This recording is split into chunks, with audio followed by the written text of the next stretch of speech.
Alright, as you see, Gig's got a new toy. Stay tuned, I'll tell you all about it. Alright, as you know, Buddy and I have been looking for a way we can do some creative stuff with our glass we've been finding in the pits we've been digging. I'm going to show you that in just a second, so stay tuned, you'll be amazed at that. But anyway, I've been looking, I finally found one. This is a glass fusing and slumping kiln, and they're kind of hard to come by because you have to have a programmable digital thing right there where you can actually tell it to go up slow or come down slow, because glass, the thermodynamics on glass will break real fast if you don't heat it up slow, cool it down slow, do it at the right speeds and all. So anyway, we got one. Let me show you the inside of it. It's like brand new. These, I actually got a bunch of molds with it, and this is one of them right here. One of the molds right there, and I just used that one. I'm going to show you what I did with that just for a little quick test run. I got about 6 molds with it. And I'll show you those in another video. But this is a shelf that came with it that goes in there. But anyway, what I did a little test run using this right here, and I put a beer bottle in here in one, and some of my little pieces in that, and I'm going to show you what it did right now. Now these are some of the glass pieces that we use, and you see, and I'm going to show you all that in just a second over there, but some of the glass, well, that's actually window glass, but this has come off the bottles right here. But as you can see, they did fuse together, but they didn't really melt, which is what I was hoping. And they actually got kind of opaque looking versus clear, so I'm not sure what's going on. It's going to take us some experimenting. This was a beer bottle, one of my son's beer bottles there, and I just melted it, and it definitely melted the heck out of that. Don't know if this glass has a different melting temperature than this glass. Don't know, we're still doing some experimenting. But I did build a rig right here that we can actually crush glass in. You see this? You just take a piece of glass, put it down in here, and put this in here. It's got like I welded a hammer and a piece on the end. Bam! And it just crushes the glass up into pieces. We're going to try, that's be my next experiment, doing this right here, is you trying to use some smaller stuff. This is actually filtered down using this right here.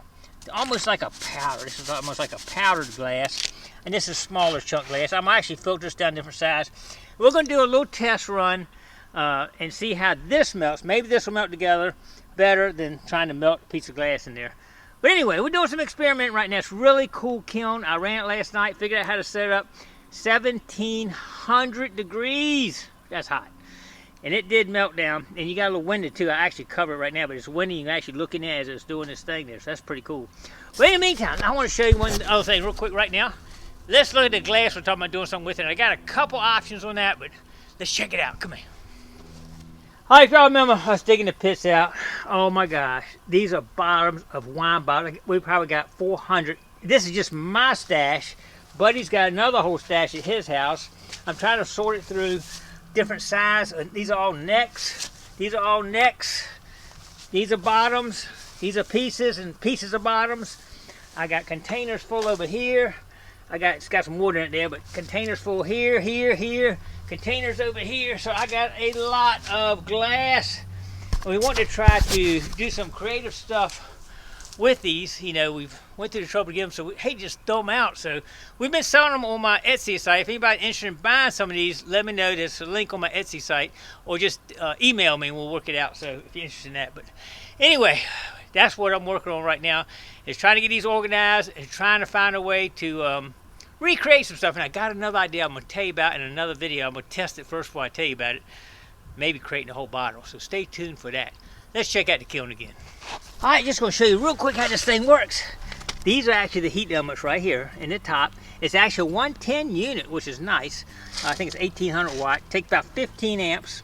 Like I say, this is a programmable controller, so you can actually program it going up, how fast we're going, how fast we're going. You got programs off. Sometimes you get these kilns that they use for ceramics and making vases and stuff. They don't do that. They just go up and go down. This one actually is programmable, so that's good for the glass. Anyway, it's looking nice. I'm really happy with it. I think we'll have a lot of fun with this thing before it's over with. We got some experimenting to do. We hadn't figured it out yet. Buddies will probably take it home and do some more experiment with it, but I'm hoping we can really create some nice jewelry out of 1700s glass, and maybe some pendants and maybe some like coasters out of 1700s wine bottle glass. I think it's gonna be really cool. But we're thinking about it. We're trying to come up with some ideas. So if you got any ideas, put it down in the comments below. If you got any ideas what we can do with this glass, because we got a lot of it and we want to create something. So anyway, that's where we're at right now. So keep an eye on us. We're going to come up with something good. You know we are. So stay tuned for that. I guarantee it. I appreciate everybody coming along. Don't forget to click like, comment below, share, and subscribe to the Gigmaster. You never know what we'll be working on next. Stay tuned.